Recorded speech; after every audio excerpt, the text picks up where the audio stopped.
Mark chapter 5. Jesus heals the Gerasene demoniac.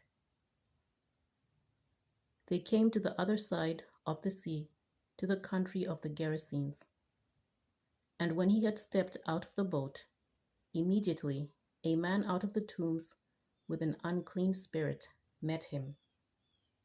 He lived among the tombs, and no one could restrain him any more, even with a chain, for he had often been restrained with shackles and chains. But the chains he wrenched apart, and the shackles he broke in pieces, and no one had the strength to subdue him. Night and day, among the tombs and on the mountains, he was always howling and bruising himself with stones. When he saw Jesus from a distance, he ran and bowed down before him, and he shouted at the top of his voice, "What have you to do with me, Jesus, Son of the Most High God? I adjure you, by God, do not torment me." For he had said to him, "Come out of the man, you unclean spirit." Then Jesus asked him, "What is your name?" He replied, "My name is Legion, for we are many." He begged him earnestly not to send them out of the country. Now there on the hillside a great herd of swine was feeding, and the unclean spirit begged him, "Send us into the swine, let us enter them." So he gave them permission. And the unclean spirits came out and entered the swine, and the herd, numbering about 2,000, rushed down the steep bank into the sea, and were drowned in the sea. The swineherds ran off and told in the city and in the country. Then people came to see what it was that had happened. They came to Jesus and saw the demoniac sitting there, clothed and in his right mind, the very man who had had the legion, and they were afraid. Those who had seen what had happened to the demoniac and to the swine reported it. Then they began to beg Jesus to leave their neighborhood. As he was getting into the boat, the man who had been possessed by demons begged him that he might be with him. But Jesus refused and said to him, "Go home to your friends and tell them how much the Lord has done for you and what mercy he has shown you." And he went away and began to proclaim in the Decapolis how much Jesus had done for him, and everyone was amazed. A girl restored to life, and a woman healed. When Jesus had crossed again in the boat to the other side, a great crowd gathered around him, and he was by the sea. Then one of the leaders of the synagogue, named Jairus, came and, when he saw him, fell at his feet and begged him repeatedly, "My little daughter is at the point of death. Come and lay your hands on her, so that she may be well and live." So he went with him, and a large crowd followed him and pressed in on him. Now there was a woman who had been suffering from hemorrhages for 12 years.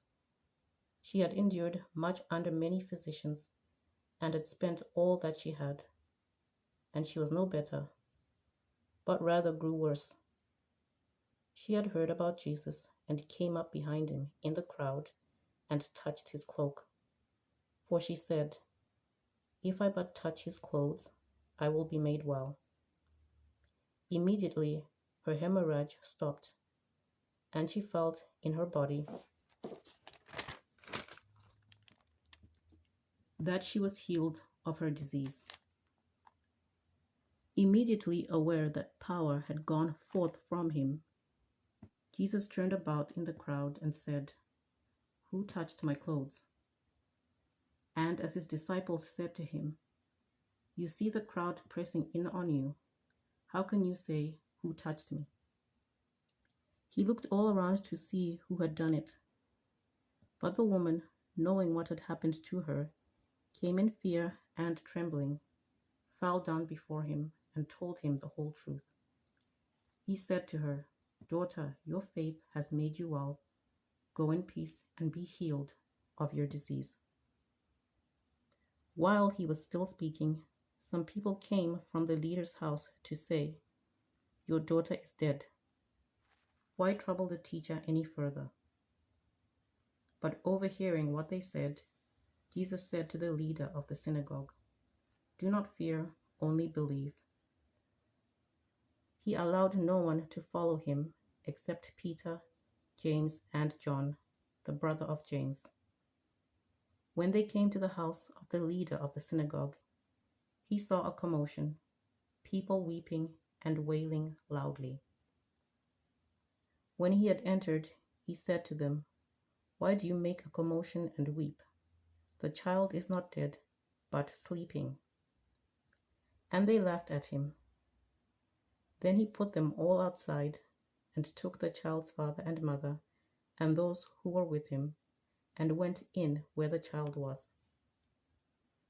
He took her by the hand and said to her, "Talitha cum," which means, "Little girl, get up."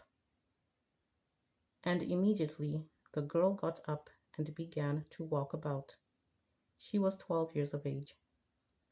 At this they were overcome with amazement. He strictly ordered them that no one should know this and told them to give her something to eat.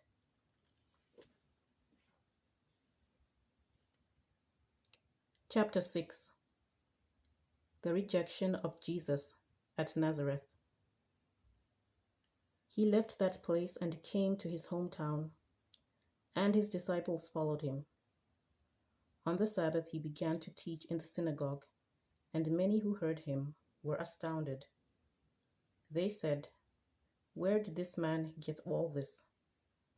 What is this wisdom that has been given to him?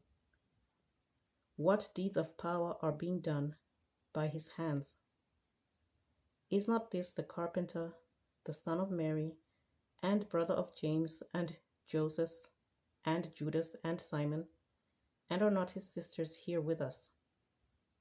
And they took offense at him. Then Jesus said to them, "Prophets are not without honor, except in their hometown and among their own kin and in their own house." And he could do no deed of power there, except that he laid his hands on a few sick people and cured them. And he was amazed at their unbelief. The mission of the 12. Then he went about among the villages teaching. He called the 12 and began to send them out 2 by 2, and gave them authority over the unclean spirits.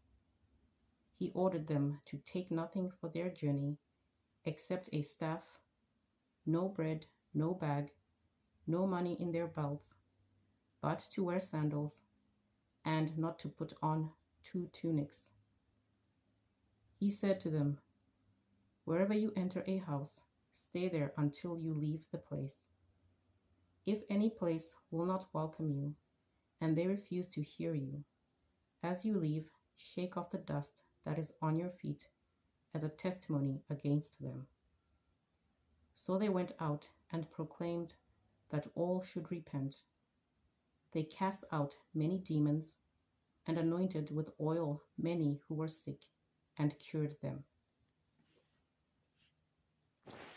The death of John the Baptist. King Herod heard of it, for Jesus' name had become known. Some were saying, "John the Baptizer has been raised from the dead, and for this reason these powers are at work in him." But others said, "It is Elijah." And others said, "It is a prophet, like one of the prophets of old." But when Herod heard of it, he said, "John, whom I beheaded, has been raised." For Herod himself had sent men who arrested John bound him and put him in prison on account of Herodias, his brother Philip's wife, because Herod had married her. For John had been telling Herod, "It is not lawful for you to have your brother's wife."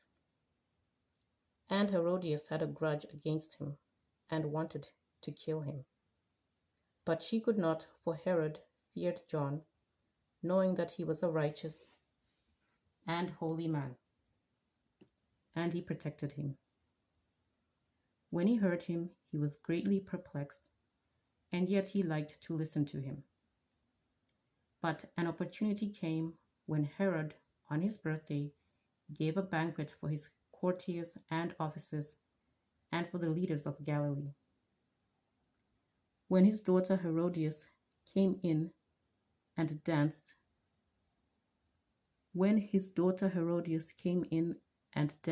she pleased Herod and his guests. And the king said to the girl, "Ask me for whatever you wish, and I will give it." And he solemnly swore to her, "Whatever you ask me, I will give you, even half of my kingdom." She went out and said to her mother, "What should I ask for?" She replied, "The head of John the Baptizer." Immediately she rushed back to the king and requested, "I want you to give me at once the head of John the Baptist on a platter." The king was deeply grieved, yet out of regard for his oaths and for the guests, he did not want to refuse her.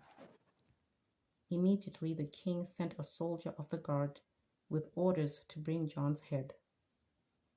He went and beheaded him in the prison, brought his head on a platter, and gave it to the girl. Then the girl gave it to her mother. When his disciples heard about it, they came and took his body and laid it in a tomb. Feeding the 5,000. The apostles gathered around Jesus and told him all that they had done and taught. He said to them, "Come away to a deserted place, all by yourselves, and rest a while."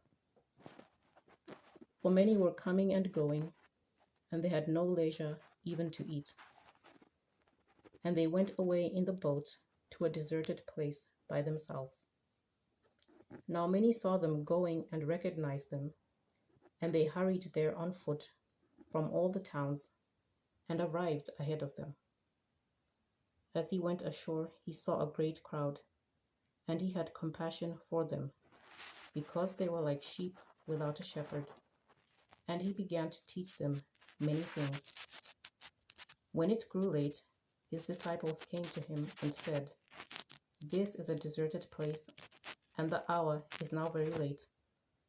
Send them away so that they may go into the surrounding country and villages and buy something for themselves to eat." But he answered them, "You give them something to eat." They said to him, "Are we to go and buy 200 denarii worth of bread and give it to them to eat?" And he said to them, "How many loaves have you?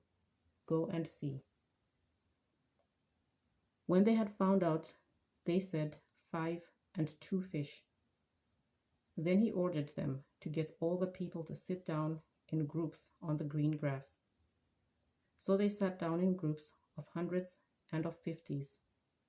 Taking the 5 loaves and the 2 fish, he looked up to heaven and blessed and broke the loaves and gave them to his disciples to set before the people. And he divided the 2 fish among them all. And all ate and were filled. And they took up 12 baskets full of broken pieces and of the fish. Those who had eaten the loaves numbered 5,000 men. Jesus walks on the water. Immediately he made his disciples get into the boat and go on ahead to the other side, to Bethsaida, while he dismissed the crowd. After saying farewell to them, he went up on the mountain to pray. When evening came, the boat was out on the sea, and he was alone on the land. When he saw that they were straining at the oars against an adverse wind, he came towards them early in the morning, walking on the sea. He intended to pass them by, but when they saw him walking on the sea, they thought it was a ghost, and cried out, for they all saw him and were terrified. But immediately he spoke to them and said, "Take heart, it is I, do not be afraid." Then he got into the boat with them, and the wind ceased. And they were utterly astounded, for they did not understand about the loaves, but their hearts were hardened. Healing the sick in Gennesaret. When they had crossed over, they came to land at Gennesaret and moored the boat. When they got out of the boat, people at once recognized him and rushed about that whole region and began to bring the sick on mats to wherever they heard he was.